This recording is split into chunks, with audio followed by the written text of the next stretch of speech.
अस्सलाम वालेकुम। 9th class, जैसा कि आप लोगों को पता है कि हम जो है वो चैप्टर नंबर 1 की एक्सरसाइज 1.2 कर रहे थे। प्रीवियस लेक्चर में हमने जो है वो 1.2 का क्वेश्चन नंबर 4 किया है, तो इस लेक्चर में हम उससे ऑनवर्ड क्वेश्चन नंबर 5 जो है वो करेंगे। इसकी अगर हम स्टेटमेंट रीड करें तो इसकी स्टेटमेंट है कि find the transpose of each of the following matrices. कि अब हमारे पास जो मैट्रिसेस दिए हुए हैं उनका हमने जो है वो ट्रांसपोज फाइंड करना है। पहले इस क्वेश्चन को सॉल्व करने से पहले, क्योंकि ये क्वेश्चन ऐसा है जिसने आगे वाले जितने भी लॉन्ग क्वेश्चन आगे आने हैं उसके अंदर जो है वो ट्रांसपोज ये जो है वो यूज़ होना है, मतलब आपको ट्रांसपोज काफ़ी दफ़ा लेने पड़ने हैं। तो ये एक इम्पॉर्टेंट स्टेप है, और जिसको ये जो है वो समझ ना आया तो आगे वाले क्वेश्चन में उसका जो है वो प्रॉब्लम होगी। तो ये समझने से पहले हम पहले ट्रांसपोज ऑफ मैट्रिक्स की डेफिनेशन को रीड कर लेते हैं और उससे पहले समझते हैं, उसके बाद हम अपने क्वेश्चंस की तरफ आएंगे। तो ये है अब हमारे पास ट्रांसपोज ऑफ मैट्रिक्स की डेफिनेशन। पहले हम इसकी डेफिनेशन को पढ़ेंगे, समझेंगे, और उसके बाद जो है हम अपने क्वेश्चंस की तरफ वापस जाएंगे। तो पहले हम इसकी डेफिनेशन देख लेते हैं। A matrix obtained by changing the rose into columns. वो मैट्रिक्स जो हमें मिलता है रोज़ को कॉलम्स में चेंज करके। रोज़ हमारे पास अगर हम ये हमारे पास अगर ए बी सी डी एक जनरल हमारे पास मैट्रिक्स है, तो इस तरफ को अगर हम जाएं इस तरफ को तो ये हमारे पास रोज़ होंगी। अब इसके अंदर हमारे पास 1 और 2 रोज़ हैं। अब अगर कह रहा है कि अगर हम इन रोज़ को कॉलम्स में चेंज कर दें कि ए बी इस तरह लिखे हुए हैं तो हम ए बी को इस तरह लिख दें, ए एंड बी इस तरह लिख दें, और फिर सी डी को इस तरह। तो ये जो हमारे पास मैट्रिक्स आएगा वो हमारे पास ट्रांसपोज ऑफ मैट्रिक्स होगा। सिर्फ वो ये नहीं कह रहा कि रोज़ को कॉलम्स में चेंज करना है, वो आगे और लगा के अगली बात भी कहता है कि और columns into rows of a matrix. Rows को कॉलम्स में या कॉलम्स को रोज़ में अगर हम चेंज कर दें तो हम जो मैट्रिक्स जो है वो ऑब्टेन करते हैं वो मैट्रिक्स जो है वो ट्रांसपोज ऑफ मैट्रिक्स कहलाएगा।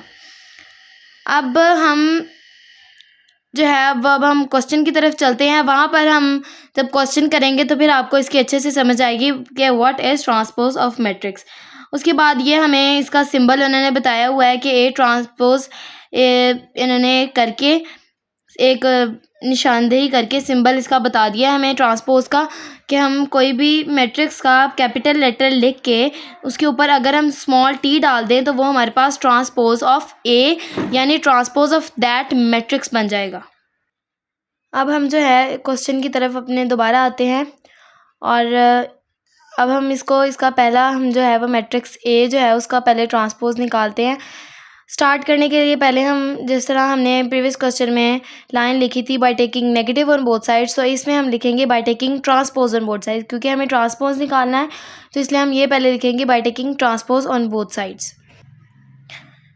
तो इसके लिए पहले हम अब ट्रांसपोज का मतलब ये नहीं कि हमने इसका फर्स्ट स्टेप में ही ट्रांसपोज निकाल लेना है, हमने जस्ट इसके ऊपर सिंबल देने हैं। ए के ऊपर सिंबल और इस मैट्रिक्स के ऊपर सिंबल। ए के ऊपर हमने सिंबल दे दिया है और अब मैट्रिक्स ए के ऊपर भी सिंबल। अब इसको हमने वैसे ही लिख लेना है। अब ये वो सिंबल हो गया जो मैंने आपको डेफिनेशन में बताया था कि ये ट्रांसपोज का सिंबल होता है। जो मैट्रिक्स है, मैट्रिक्स का जो नेम है, अब ये मैट्रिक्स का नेम है कैपिटल ए, तो कैपिटल ए के ऊपर अगर हम स्मॉल टी लिख दें तो वो जो सिंबल होगा उसका मतलब ये होगा कि ये जो मैट्रिक्स है ए टी, ये जो मैट्रिक्स है ये ए मैट्रिक्स का ट्रांसपोज है। अब इसका अगर हम ट्रांसपोज निकालें, अब ये हमारे पास एक कॉलम है।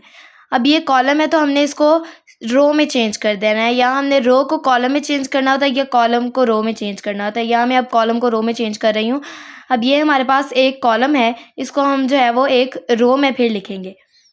अब उसी सीक्वेंस से 0 1 -2 नीचे आ रहे हैं, उसको हम इस तरह जो है वो हॉरिजॉन्टल लिख देंगे 0 -1 एंड 2। ये हमारे पास जो है वो मैट्रिक्स ए जो है का मैट्रिक्स ए का ट्रांसपोज आ गया है। नेक्स्ट अब हमारे पास है मैट्रिक्स बी। इसका ट्रांसपोज फाइंड करने के लिए भी हम पहले लाइन लिख देंगे कि by taking transpose on both sides. उसके बाद इन सब के ऊपर टी का स्मॉल लेटर टी का सिंबल लगा देंगे जस्ट लाइक दैट। अब नेक्स्ट स्टेप में हम इसका ट्रांसपोज लेंगे। अब हमारे पास जैसे ऊपर में हमने कॉलम को रो में चेंज किया था, यहाँ हम रो को कॉलम में चेंज करके देख लेते हैं कि अब हमारे पास यहाँ पर एक रो है जिसके अंदर हमारे पास सीक्वेंस है कि 5 1 -6। तो उसी सीक्वेंस के साथ जो हमने रो को है कॉलम में चेंज करना है। तो जब हम कॉलम में चेंज करेंगे तो हम उसी सीक्वेंस के साथ 5 1 -6 कि जिस तरह ये था उसी तरह ये आ जाना है। अब हम अगले स्टेप में ये जो टी है इसको यहाँ पर नहीं करेंगे क्योंकि टी जो है ये ट्रांसपोज का सिंबल था और अब हमने अंदर ट्रांसपोज ले लिया, इसलिए हमें अब ये सिंबल लिखने की इसकी कोई ज़रूरत नहीं है। अब जो ये जो हमारे पास मैट्रिक्स आ गया है ये मैट्रिक्स बी का ट्रांसपोज है। नेक्स्ट हमारे पास अब मैट्रिक्स सी है। इसका ट्रांसपोज फाइंड करने के लिए भी जिस तरह हमने प्रीवियस क्वेश्चंस में किया है कि हम यहाँ लिख लेंगे कि by taking transpose on both sides, और उसके बाद हम सिंपल दोनों साइड्स पे जो है वो टी का स्मॉल लेटर टी का सिंबल लगा देंगे। तो वो अभी हम ये सिंबल लगा दिया है सी का ट्रांसपोज और मैट्रिक्स का होल का ट्रांसपोज। अब हम इसका ट्रांसपोज ले लेंगे और जो रोज़ हैं उनको कॉलम्स में और कॉलम्स को हम रोज़ में चेंज कर देंगे।